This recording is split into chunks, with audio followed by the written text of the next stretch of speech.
नमस्कार, मेरा नाम डॉक्टर रजत गुप्ता है और मैं एक बोन कैंसर स्पेशलिस्ट। आज हम बात करेंगे एक बहुत इंपॉर्टेंट टॉपिक पर, वो है कीमोथेरेपी के साइड इफ़ेक्ट्स।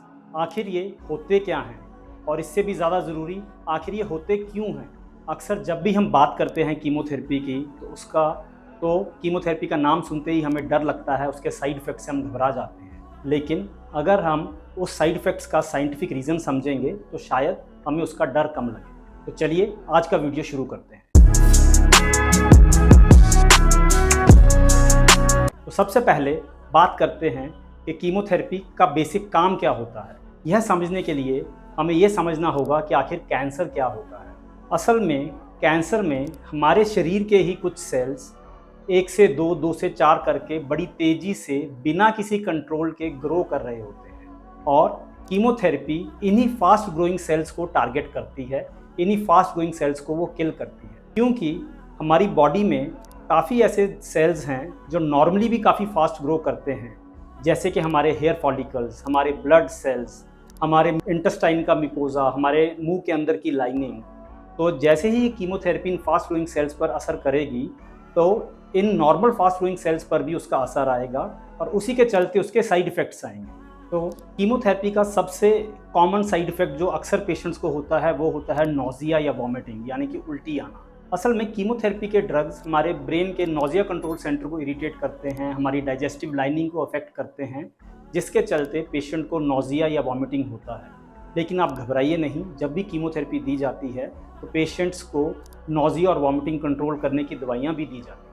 इसके अलावा जो मरीज़ अक्सर महसूस करते हैं वो होता है फटीग या फिर परसिस्टेंटली थकान महसूस करना। असल में क्योंकि कीमोथेरेपी हमारे रेड ब्लड सेल्स को अफेक्ट करती है जो कि हमारा हीमोग्लोबिन बनाते हैं, तो जब रेड ब्लड सेल्स अफेक्ट होंगे तो हमारा हीमोग्लोबिन भी डाउन होगा, तो बॉडी की ऑक्सीजन कैरिंग कैपेसिटी भी कम होगी।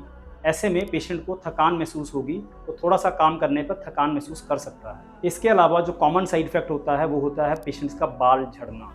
क्योंकि हमारे हेयर फॉलिकल्स काफ़ी एक्टिव होते हैं, आप नॉर्मली भी देखते होंगे कि हमारे शरीर के कितने ही बाल रोज़ झड़ रहे हैं, कितने ही बाल डेली आ रहे हैं।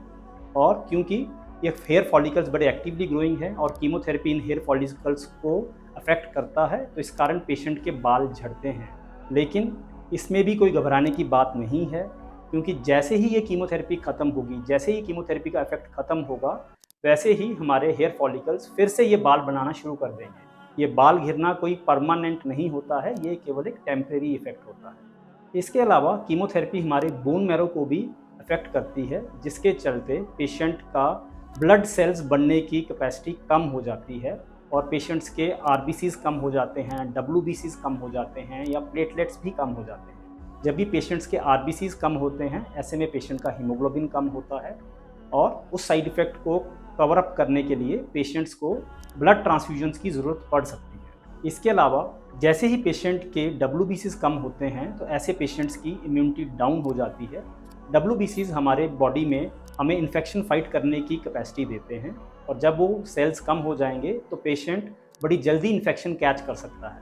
तो ऐसे में पेशेंट को एडवाइस किया जाता है कि वो किसी भी क्राउडेड प्लेस पे ना जाए, बिकॉज उसे ये नहीं पता होगा कि उस क्राउडेड प्लेस में उसके आसपास वाले लोगों को इन्फेक्शन तो नहीं है जिसे वो बड़ी आसानी से पिक कर सकता है। और इसके अलावा पेशेंट को कुछ भी कच्चा खाने की मनाही होती है, ताकि ये जो इम्यूनिटी डाउन हुई है उसके चलते कोई रॉ फूड से उसको कोई इन्फेक्शन ना आ जाए। ऐसे ही अगर किसी के प्लेटलेट्स कम होते हैं तो उसमें ब्लीडिंग टेंडेंसी हो सकती है और ऐसे में पेशेंट को कई बार ब्लड ट्रांसफ्यूजन या प्लेटलेट ट्रांसफ्यूजन की ज़रूरत पड़ सकती है। इसके अलावा क्योंकि पेशेंट का म्यूकोजा, जिसे हम कहते हैं मुंह के अंदर की लाइनिंग या हमारे डाइजेस्टिव ट्रैक्ट की लाइनिंग डैमेज होती है, तो ऐसे कई बार पेशेंट्स को लूज मोशंस या डायरिया भी हो सकता है, पेशेंट को दस्त लग सकते हैं, पेशेंट को कब्जी हो सकती है।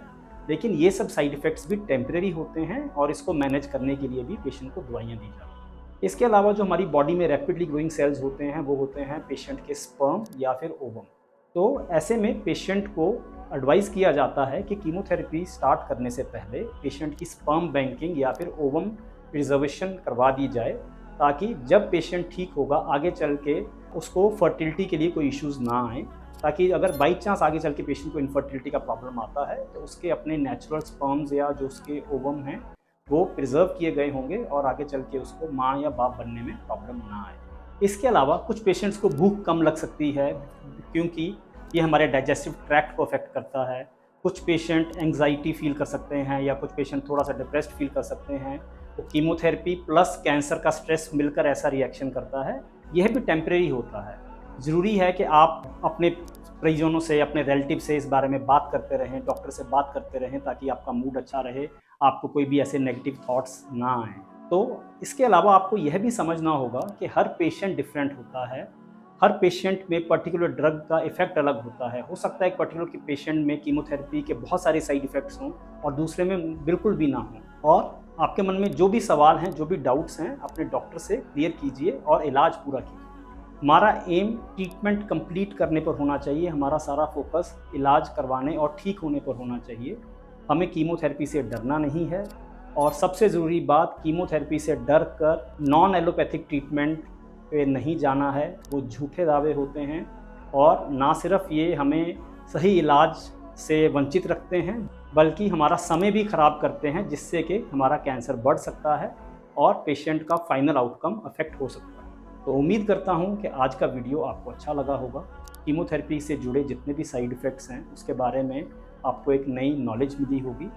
और अगर आपको आज का वीडियो अच्छा लगा तो आप इसको लाइक करें, नीचे अपना सवाल छोड़ें और इसको शेयर ज़रूर करें। आपका एक लाइक और एक शेयर किसी ज़रूरतमंद पेशेंट तक सही इन्फॉर्मेशन पहुंचा सकता है। Thank you.